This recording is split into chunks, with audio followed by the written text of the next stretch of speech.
From Technical University of Graz, or should I say Technical University? Technology. Yeah. Yeah, so he's a student of Mihyanga and he will stay with us until the end of August. And we'll talk about tree width and rank width of supercritical random numbers. Please. Yeah. So, thanks, Professor for the introduction. As you listen, my name is Tuan Anh. I'm from Graz, and I feel so pleasure to be here to visit IBS during this time. And today I will bring to everyone a talk with the topic tree and rank width of supercritical random graphs. And this work is collaborated with my advisors, Joshua Do and Mian Kang. Yeah, so I know that here many people is expert on the these parameter, but my talk will begin with first I will give you my intuition about tree width and rank width of a graph. And after that, I will talk about the main results about the tree width and rank width of a supercritical random graphs. And after that, I will talk about the main proof method in order to obtain main results. And last but not least, I will summarize and suggest some open problems which you might be interested in. So, basically, when look a graph, it's a given arbitrary graph, and we also we wanna see that one question, that is how tree-like of that graph. In order to attack this question, we can consider by two ways. First, we can consider by tree decomposition of this graph. I will explain what is tree decomposition next. Another way, that is by rank decomposition. So what is the difference between them, and what is this parameter of a random graph?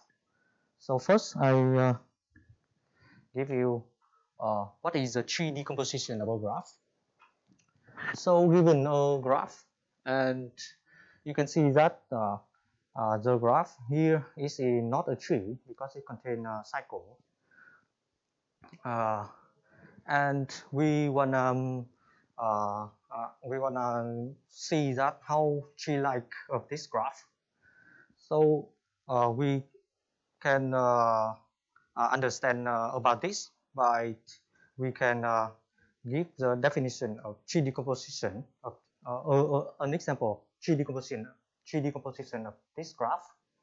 And you can see that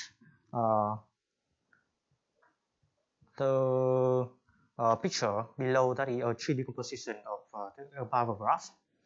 You can see that tree decomposition here is a couple of first it contains some back, contain many back here, and after that backs will connect to each other.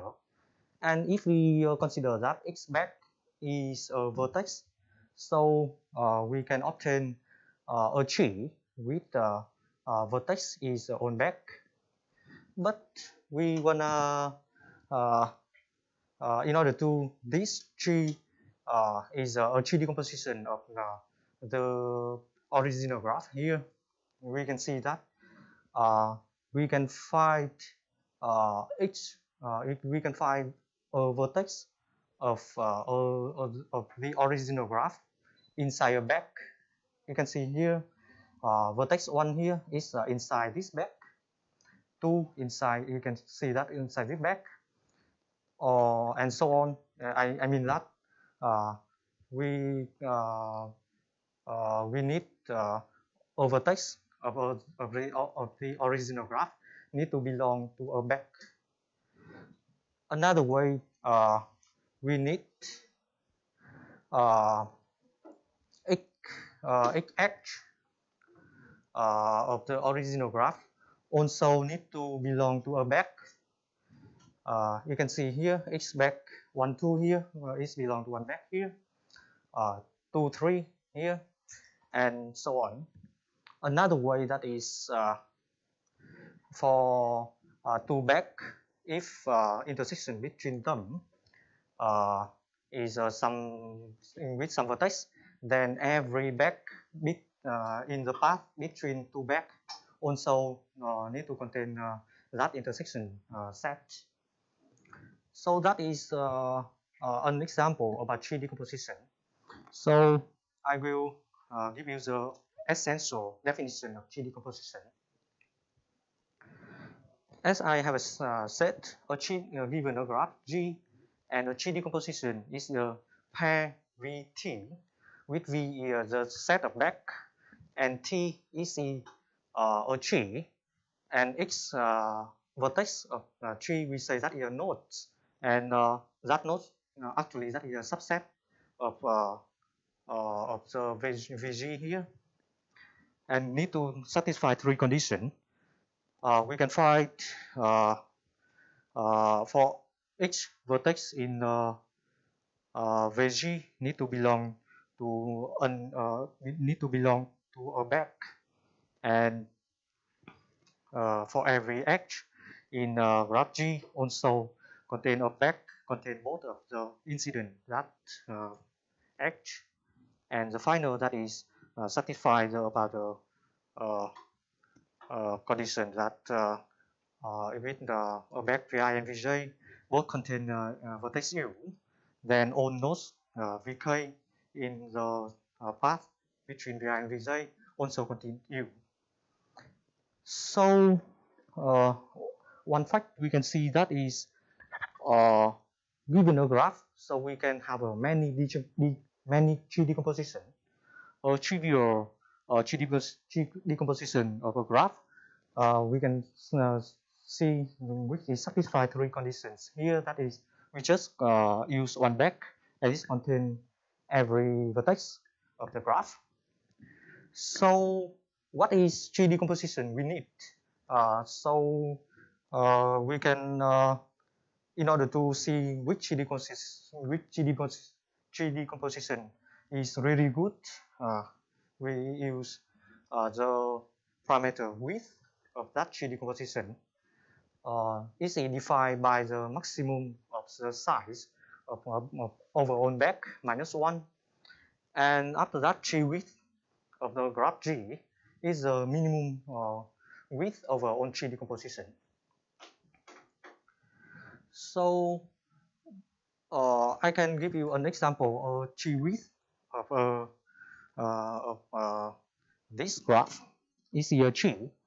So this actually a tree. So we can see that is not hard to see this here give a tree decomposition of this, and I can give you one tree decomposition of this graph, and the width of this tree decomposition that is 1, because the maximum size of the back here that is 2, and we need minus 1 to find the width of the tree decomposition. And actually tree width of this graph also equal 1, and this also true for general tree graph. So we have one way to see how tree-like of a graph, that is by tree decomposition. Another way we can see that I want to present next, that is by rank decomposition of a graph. So in order to understand about rank decomposition, some terminology that quite familiar, that is adjacent matrix. It means that given a graph G, and after that we consider a partition of this, and we can have a adjacent matrix between V1 and V2 with the row of that matrix is labeled by the vertex of V1, and the column is labeled by the vertex of V2, and we just inside value in there is just 0 and 1, depend on adjacent or not non-adjacent edges. And the thing we concern that is the cut rank of that matrix. We will see that we need to use this definition in rank decomposition.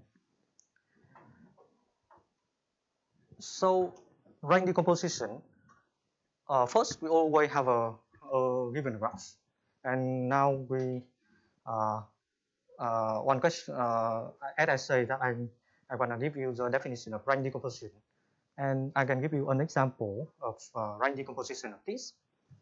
And rank decomposition of this graph G is actually also a couple. First, we need one subcubic T. Subcubic T means that it's a tree, and every vertex with just with degree 1 or 3. And the second part of rank decomposition, that is a bijection between the vertex of G and the leaf of T.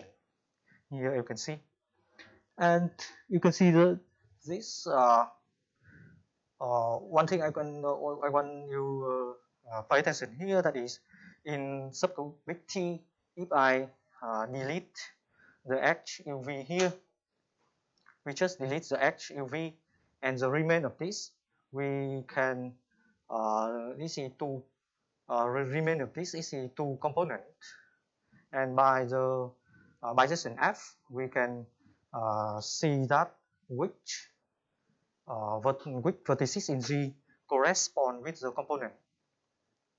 And from this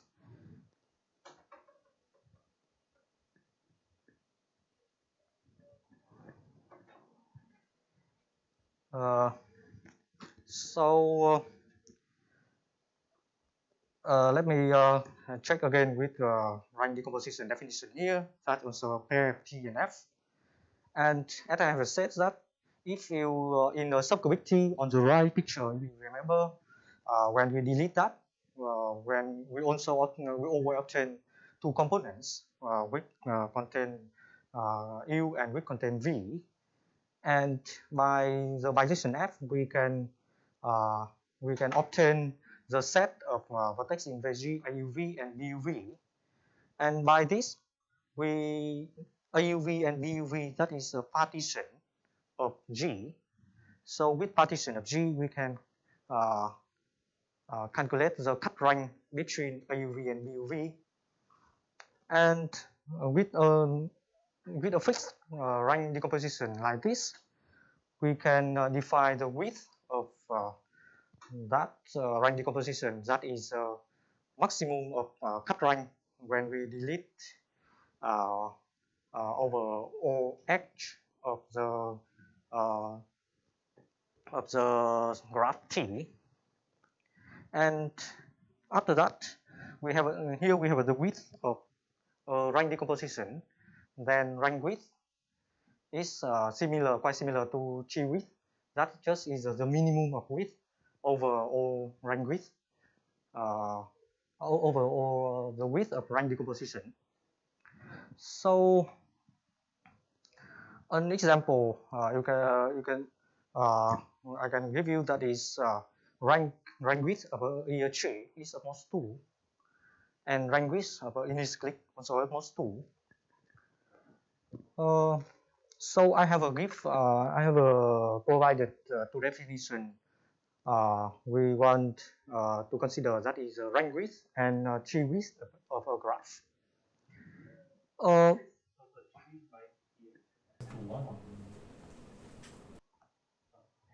What's most one? Okay, just maybe small shifter here. It's supposed, yeah. So I'm not familiar with, I'm new to this rank width. Can you give some intuition about what rank width means? Rank width it means that in order to have a rank width, we delete an edge of a subcubic, and after that we obtain two components, and by the F is the bijection. we can find we can find a partition of G inside here, and because with that partition we can construct adjacent matrix of that, and we can calculate the rank of that matrix. So what does that rank usually means? It's roughly correspond to number of edges in these two partitions. I want to get some intuition about the last bit of your definition, which is rank of a matrix. So what does that intuitively mean in terms of graph?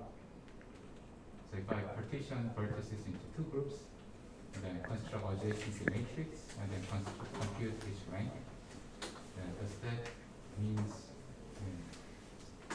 do you have any? We just and we want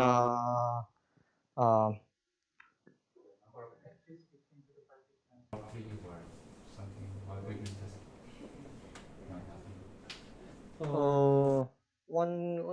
on intuition, that is low rank width. It means that we need to we can obtain that by delete of simple egg cut. It's different in tree decoupled tree width. That is, in tree width, low tree width. It means that we need to delete of vertex cut, but in rank width we focus on edge cut. What does a rank edge cut look like? Let's suppose you partition the vertices into two sets of size roughly half, and suppose that this is a low rank. That this is a low rank cut. What does that? Could it be like complete by partite graph?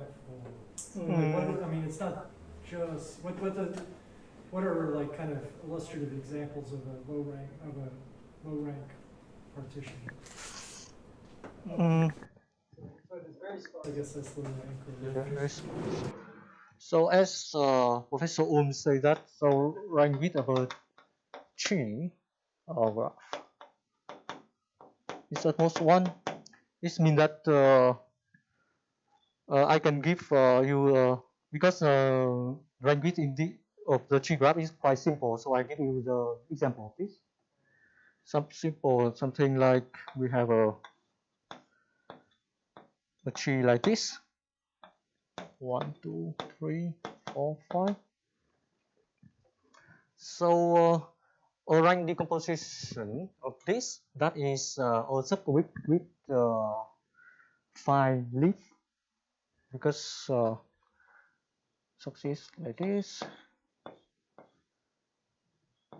Okay, so this is your 1 prime, 2 prime, 3 prime, 4 prime, and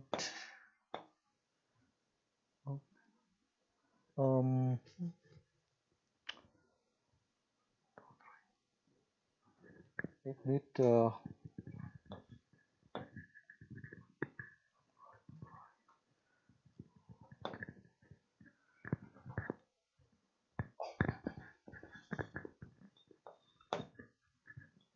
point, and this is a subgroup T, and we have a bisection between 2 become 2 prime, 3 to some prime like this, and if we delete one edge in T, we have a 2 component contains the leaf 1 prime, 2 prime, so we can construct matrix with 1, 2, and the other, that is 3 to 5, so that is 3, 4, 5, and we can have a matrix, association matrix between 1, 2, and 3, 4, 5 of this, and we calculate rank of this. Rank. We can calculate rank of this, and since that we want this value is small, it means that here we need just many zero than 1. Just that is in in practice, in simple case, right? Yeah. We also to try to answer your question to give an intuition. So, so if I reverse it and ask what forces the rank of a cut to be high, and that would be either a large induced matching across it or a large induced half graph across it. So, Or the components of the matching. yeah, right. But so if you don't have it, then That's not super. so yeah, if you're very dense, then it's so in the sense of almost complete, then you have low rank width. If you're very sparse, you have low rank width. Also, I guess if you could color the vertices with a small number of colors, so that the existence of an edge is determined by the pair of colors. Yeah. Right, that That makes would be- sense, yeah. An example That would be of an a blur example rank. of one. Yes. Okay, that is the way, that is our hope in rank width. Actually, right now we will change model. We don't consider about a fixed graph. Now we consider about random graph. So I will give you what is definition of random graph first. So random graph here we consider is we call that a random graph GNP. That is a graph with always fixed and vertices like this. And after that, each edge will appear randomly and independently with probability P. How to understand about this random graph? Okay. Okay, so everyone familiar with this? Okay. So this is the model we will work, and some terminology I use here, that is especially with high probability. It means that probability tends to 1 when n tends to infinity. And some motivated results, that is by Colloq in 94, it talks that when probability P equal to D over N with D in this, at least this number, so Chewis is have a low bound of RD times N, with RD here is the implicit function. And after that, Gao in 2006, he improved this. Now he extends the interval of D, that is when D at least 2.16. This result also true. And a natural question that is we wanna extend this. We ask that whether this also true when D at least 1. And here that's also some results by Professor here. So I hope that I understand true of this. He not directly consider about the tree width of tree width. He just consider about rather than rank width. But this enough to answer the question. Tree width in case G with probability D over N with D larger than 1 here, because of rank width is the lower bound of tree width.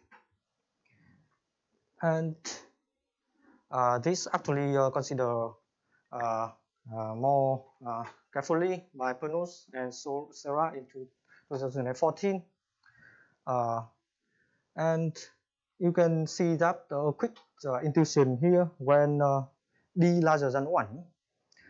With high probability, tree width is quite big because it's at least a constant time this N. Whether when D at most 1, tree width is quite small. So we see that this change is not smooth. So that is our main result. We also consider around a probability P equal to around 1 over N by consider that 1 plus epsilon over N. In the first case, we consider epsilon is a small constant. This means that it's quite near 0. and we say that is in this regime we say very supercritical regime, and we obtain more explicit of the constant time n. You can see here we rather than RD or R prime D, you can see in the previous slide. Now we obtain more explicit of this, and when we rather than consider epsilon is more constant, but right now we consider epsilon is a function depend on n.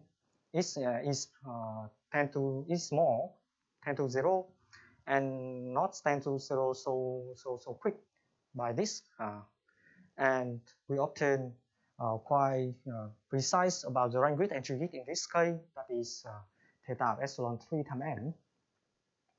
That is the two main results I want to present today.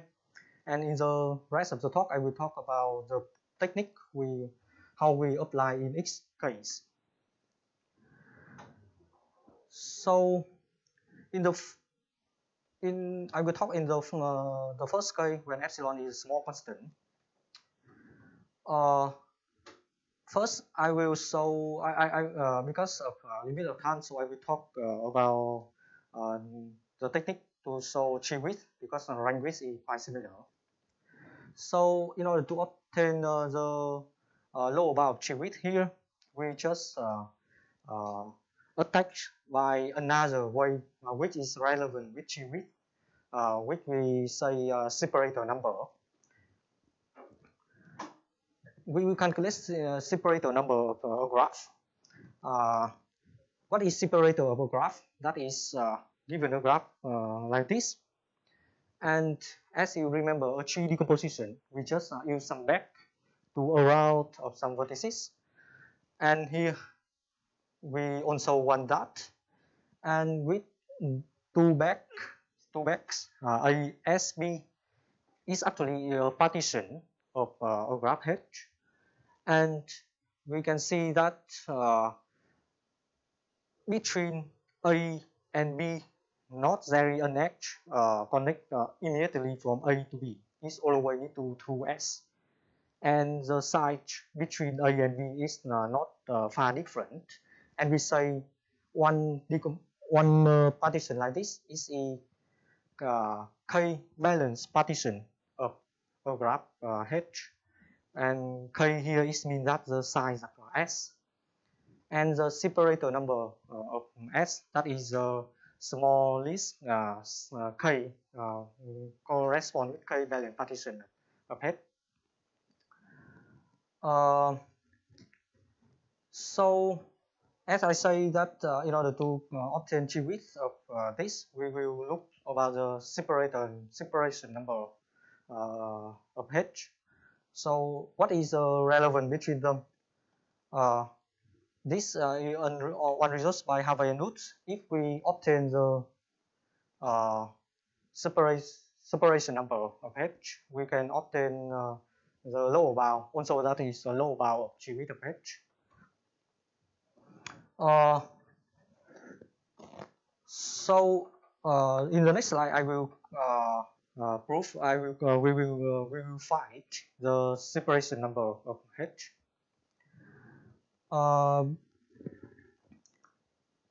With a graph G, random graph GNP, by sprinkling methods, it means that we expose graph G by two routes, GNP1 and GNP2.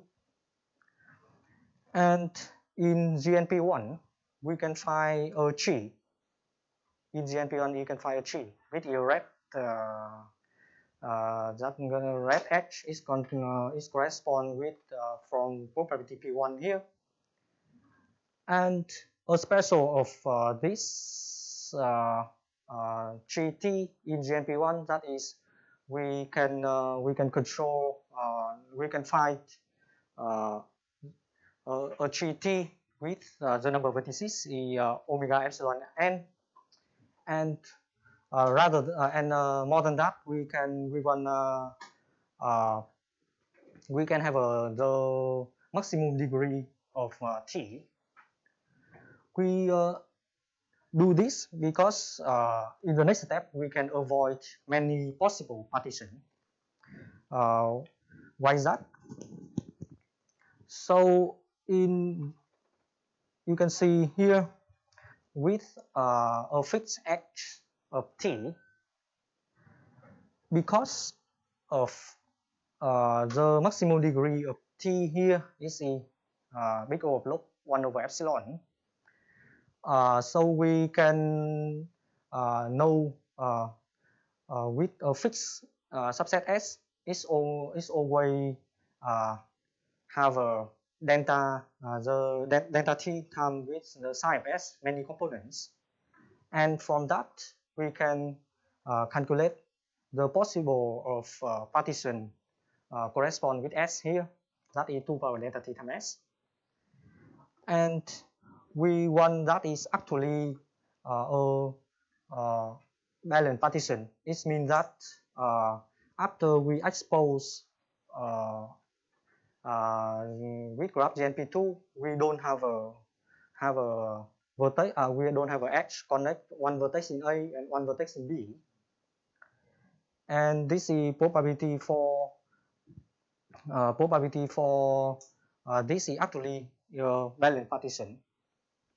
And by union bound, we can count that. We can see that with high probability in T, there is not exist small balanced partition, and we obtain the lower bound of separation number. And as you remember, we have a G width of graph G induced on T, thus at least this form. And because of G width is decreasing under induced graph, so we obtain the G width of the total graph G is always at least this form. So that is the way we obtain G width in this case. So now I talk about the way we prove the Riemann results. It means what when epsilon is a function, it is small, and or I say that is weakly supercritical regime. So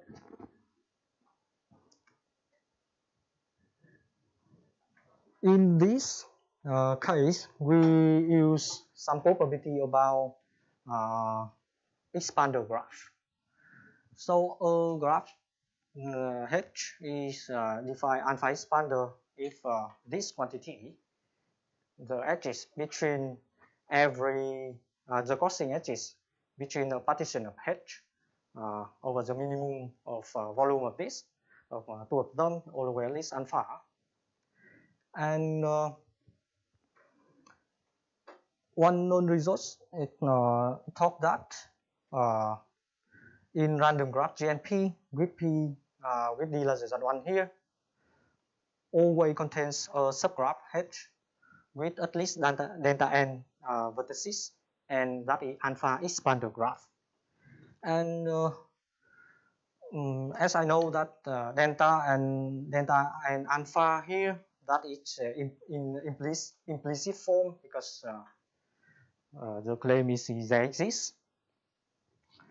So that is the reason why in the known results about the G width and rank width, they just consider that in form of function RD or R prime D that is affected by this black box result, and we avoid to use this black box results, and the way we can see that. Okay, so the next step we avoid to use this key lemma as some authors used before. Yes, I understand that. So how do we do that?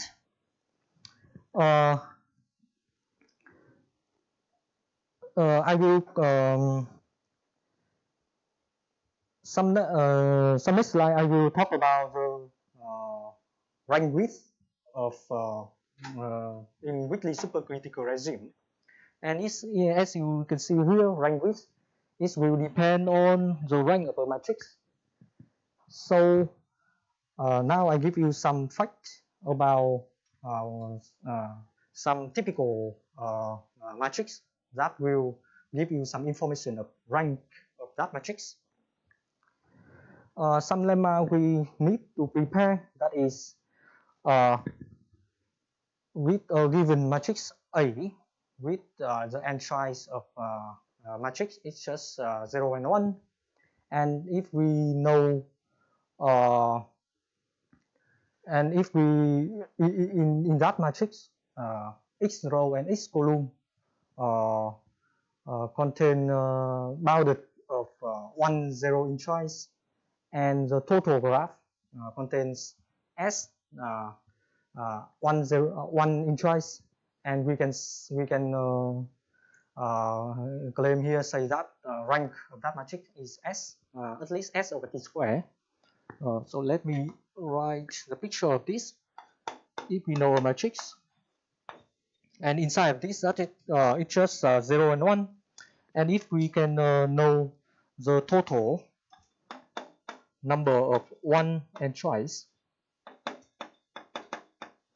is at least t. It means that we see here, and the total of 1 inputted is at least t, and we can know that each column or each row of this,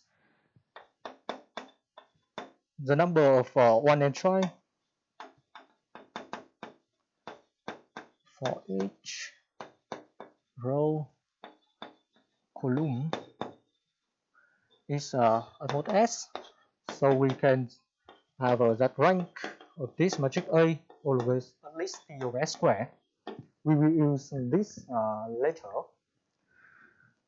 The second point we need, that is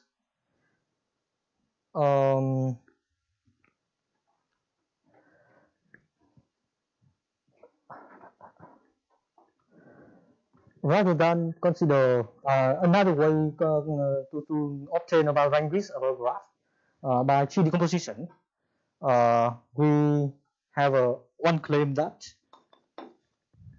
if given a graph H, and after that we partition of H in the way that two partition is not with the number of vertices of each set is not quite far, and if we see that for any partition A and B of H, and A and the side between A and B not quite far, and we can calculate that the cut rank between A and B is at least k, then we also conclude that rank width of H also almost k. So that is 2 points we will apply. So how do we make up here of these conditions in random graph GNP in case of weakly supercritical regime? First, we see that in random graph GNP, we always find with high probability we can find a graph H that is as an induced topological of GNP, such that the size of H is big in this form, and we can control the maximum degree in H. It means that it's a 3-level graph, and one fact that is D-level graph, that is alpha expander. And when we find this graph H, we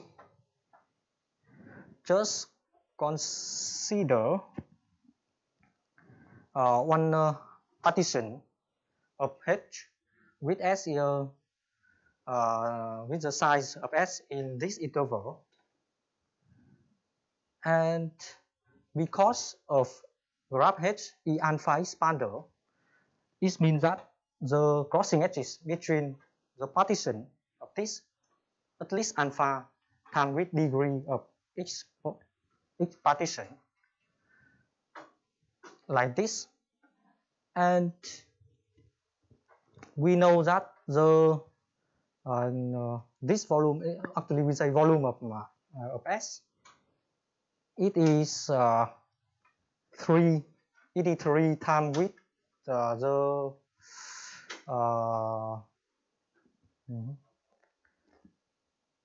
3 times width, because it's 3 regular, so volume of S, we know that is 3 times width the size of S, and the size of S is larger than this term, so that is the reason why we obtain alpha times width VH here.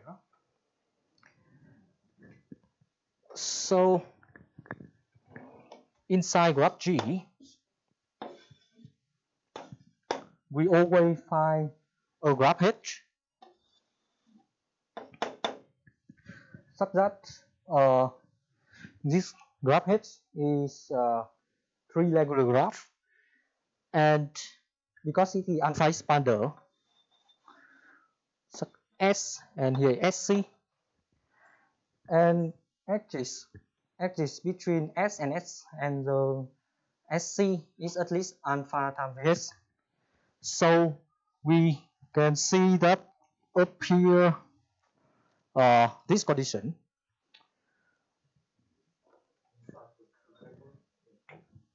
Okay.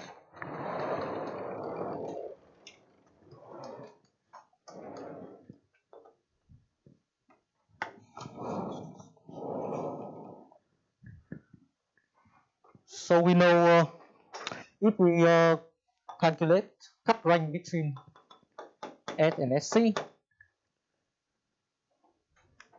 that is a rank of a matrix between column that is row we label by S and column we label by SC, and because we know the crossing edges between F and SC, at least this form. So it so we have a edges crossing edges between SC at least alpha VH. So we make happen this condition. We need the second condition in order to have this that satisfy, because graph H that is 3 regular. 3 regular, it means that every vertex of degree 3. It means that in each column or row here, the number of 1 is always at most 3. Almost 3. So that helps us to say that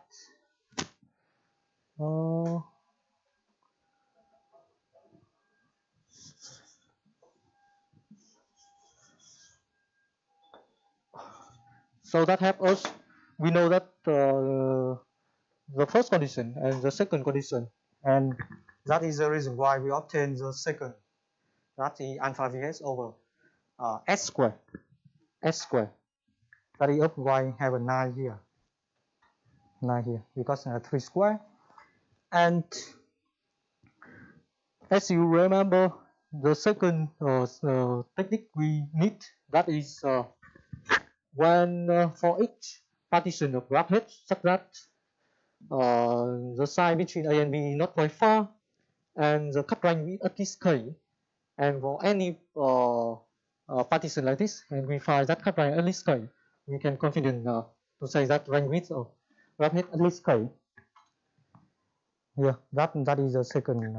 At the third term here because S is arbitrary, and we can say that the range width of it is larger than this term, and V hat, the size of V hat we obtain here. So we obtain here, and this actually that is the range width of induced topological minor H.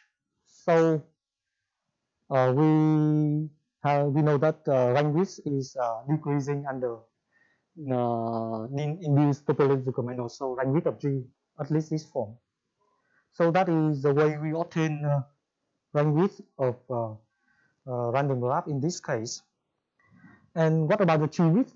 And as you remember, I say that in K of epsilon is a function. Range width and G width we obtain quite precisely by theta times with epsilon 3 times n. But here we just obtain the lower bound. So the upper bound suggests us that that is big O of epsilon 3 times n. We can obtain that by first, G width of a graph G is always the maximum of G width of each component, and a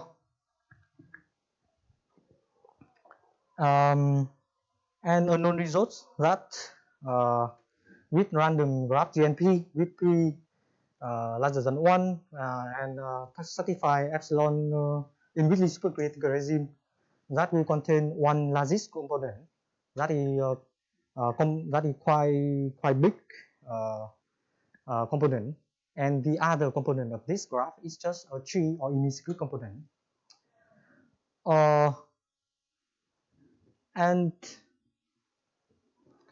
So since that G width of G actually that is a G width of the largest component, but here general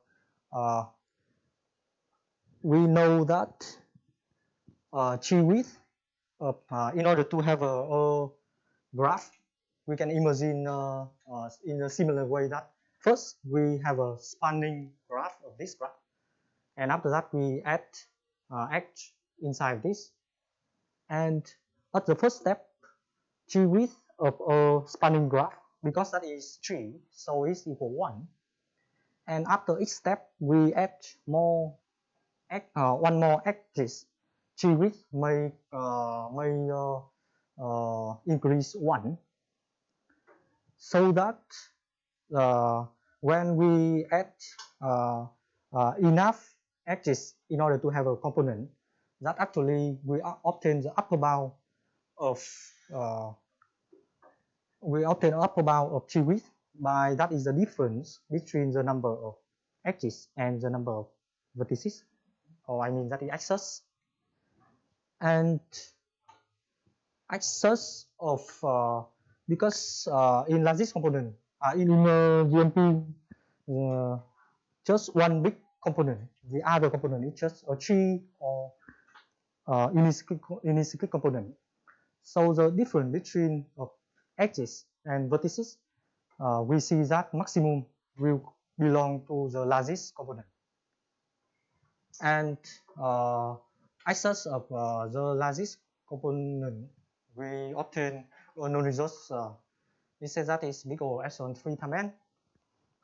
So we obtain the upper bound of G width, lower bound of G width in this form. So we can say that range width. So we obtain G width in this form, and range width is have an upper bound of G width. So this upper bound for G width also the upper bound for range width, and range width with just that we obtain the upper bound and lower bound for each term. So we have the result in this form. So that is the main techniques for all of results I have present today. So let me summarize something I wanna say, that is our work focus on the range width and G width of a random graph. We will consider in two cases. In the first case, that is epsilon is a constant, small constant. We obtain in this form. And the second case, when epsilon now depend on n, and we obtain in this form. And some open problems, maybe here we can consider more precisely of the the constant here, rather than in form of theta in this form. So that is the main points I want to present today, and I thank you for the attention. And if you have a question, I'm happy to answer.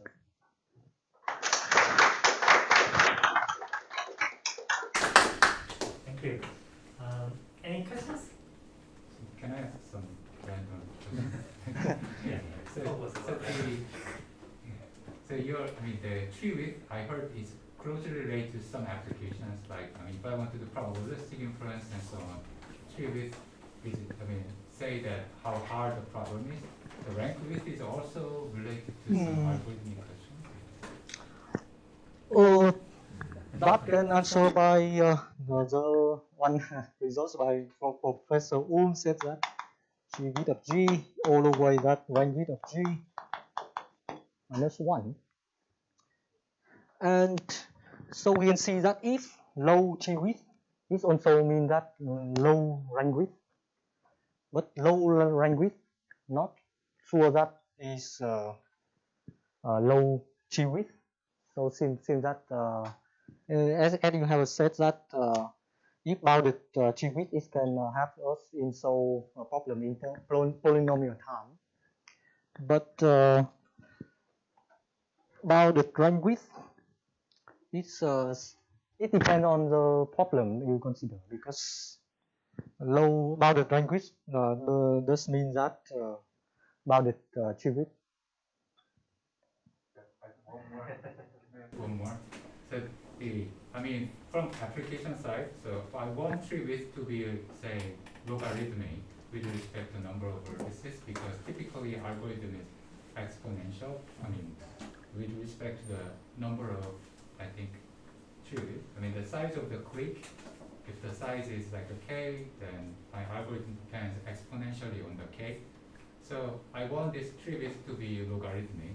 So then, do people think about some models, random graph model, which ensures the tree width is logarithmic with respect to n? So right now, your result, because epsilon should decay very slowly, it's still like almost n, right? The size of the tree width is almost n. So is there any model for the random graph, maybe of the dependency and so on, which ensures the tree width is very small? Tree width is small is usually that is the complexity of that graph is not complex. It means that the cycle inside of this is not much. And as I just we want tree width small just in case with probability p is small, because is the NP here, p all the way at most 1 in 0, and if in case of near this, our graph is quite complex. Tree width in this case, as I present that tree width in this case is always a constant c times with n. So if you want more simple model, you just need probability p small, and when p is smaller than 1 over n, sure, that is quite simple, because 1 over n, and this graph in this case it's just in this form, cycle tree, or it just contains unique cycle. And when p larger than 1 over n, a new component appear that inform of like this, very complex, many cycle. Like this. So there is no very well-known way to construct random graph whose tree width is almost like log of n or something. I think I talk. Right, not from GMP, right? Yeah, not from GMP, but something else. Not from here. Right. I mean, from GMP, as soon as you reduce the probability, you go to the secret graph. Tree width is constant, so.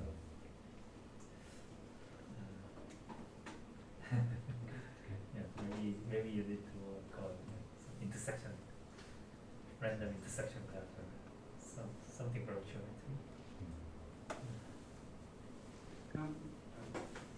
I was wondering if you could say anything more detailed about the topological binding you find in this lemma, in the supercritical case. So, for example, can you say anything about the number of subdivision vertices per edge in this minor? So you find the subdivision, right? So can you? You mean that how to find this graph? I'm just wondering, yes, what should we expect the topological minor to really look like?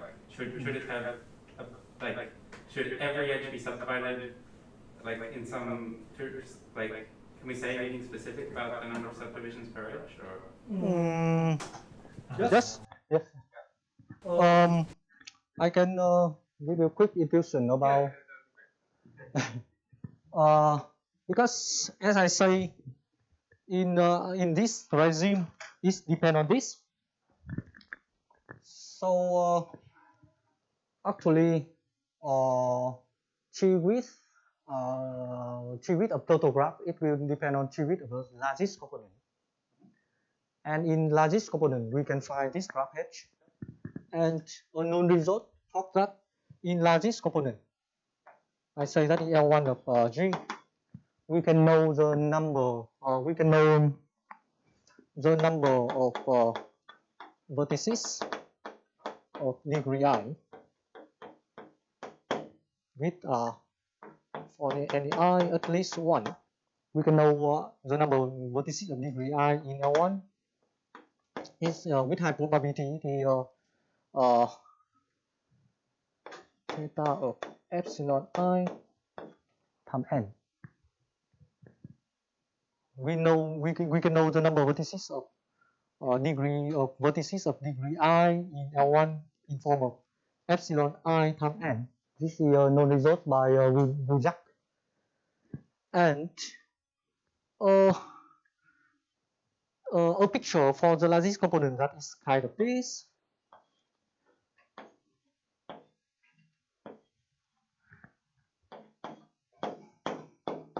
And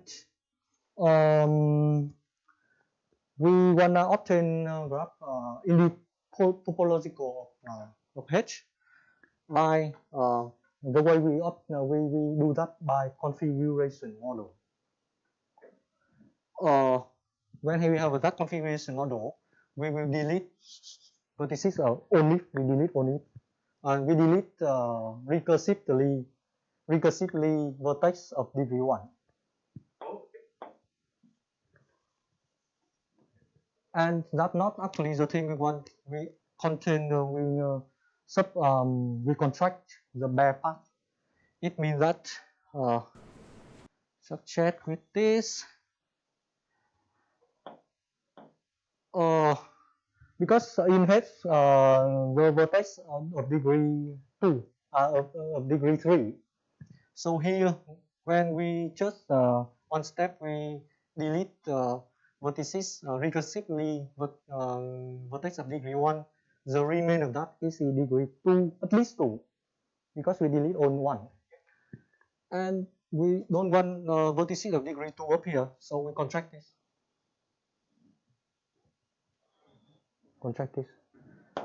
So we obtain the obtained graph that is all vertices of degree at least 3. And by this information, you can control that the remaining vertex we have a this step. And after that, we delete all vertices of degree at least 4. Yeah, that's the way we obtain. So, so it seems like. So should we expect that there's most of the vertices at degree 2 after the first step? You can see that the number of vertices of here, that epsilon 3 command here is up from this. First, at the beginning, we can see that the number of vertices of degree 3, that is epsilon 3 times n. Oh, epsilon. Right, yes. 3 times n. And for each step, when we delete all vertices of degree at least 4, so the number of vertices we delete, that is epsilon I times n with I at least 4 for the number of vertices. This is literal epsilon 3 times n. Vertices of degree 1, because just so the map when we delete so the remainder when we delete all vertices of degree at least 4, it doesn't affect because the number of vertices we have deleted is so small with here. So our graph just contain vertex 1, vertex 2, and vertex 3. With vertex 1, I think when we delete that, it doesn't affect of the vertex of degree 3. With vertex 2, it also doesn't affect because it 2 here, when we delete that, the remain also keep that. Yeah. But yeah, actually we use configuration on auto in some case. And can you say anything about the girth of the graph H? Like, can H contain a 4 cycle? Is it possible that the graph H contains a 4 cycle?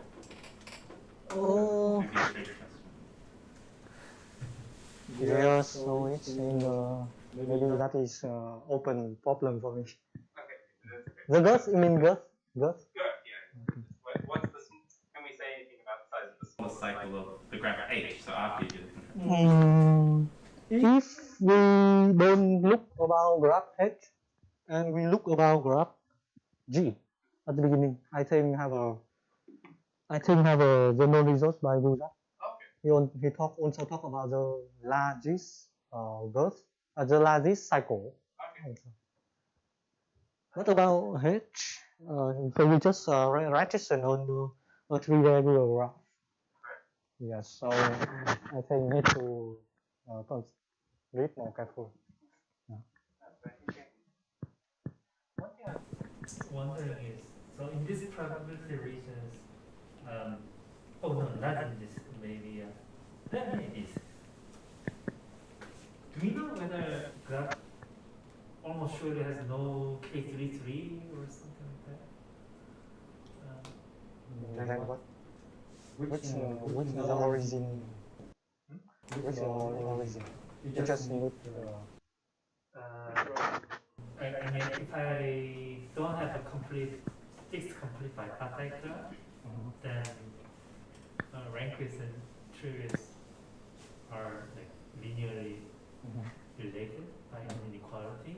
So in the previous page, I think you had maybe far before.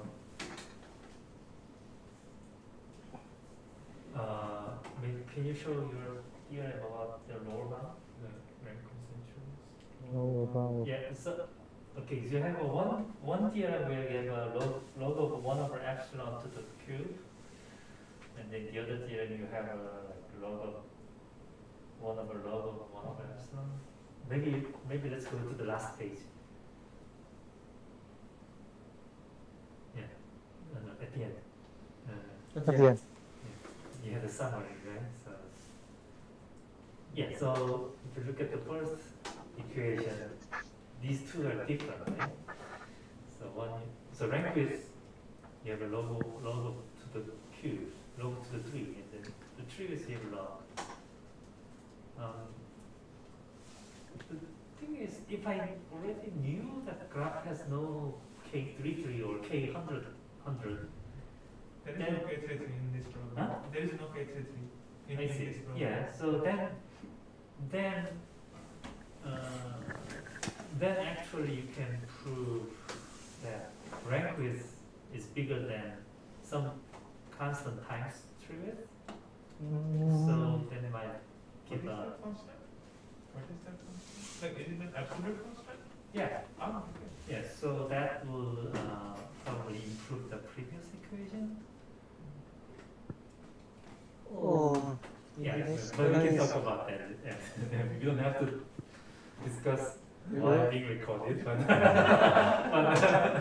so you don't have another difference. Yeah. So in general, if rank width is small, that doesn't mean true width is small. Mhm. But if you don't have a fixed complete bipartite graph as a subgraph, Mhm. then actually this is the case. Mm. So if you don't have a k33, for instance, then small rank width implies small true width. So that may give you an improvement of the first equations from the second equation. No, But that's free of K33. yes, Yeah. so something. If No. k33 doesn't work, then you can have bigger one. But that already mentioned the k33 doesn't exist. I mean, you can calculate the expected number of K33s, right? Yeah. Which is 0. And Alright, so we could discuss it. Yeah. After the, any other questions? If not, let's thank the speaker again. Okay.